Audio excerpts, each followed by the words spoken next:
In this video, we'll walk through the steps to build a personalized landing page using the drag and drop builder. No coding required. Within your Digital Product Passport's landing page, you can add elements like text, link buttons, images, videos, carbon footprint information, social media icons, file buttons, and even an HTML editor. The text element allows you to enter a piece of text as a title or paragraph, set its size, alignment, and font style.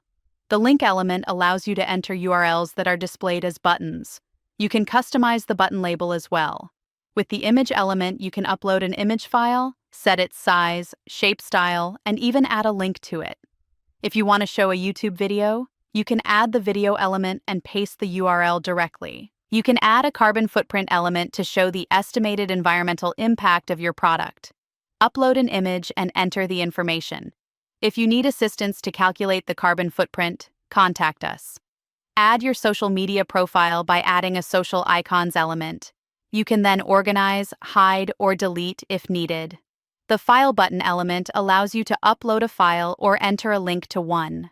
Much like the link button element, you can customize its label. Finally, the HTML editor opens up to more customization options, including coding. We will focus on this element in another video. And you're done.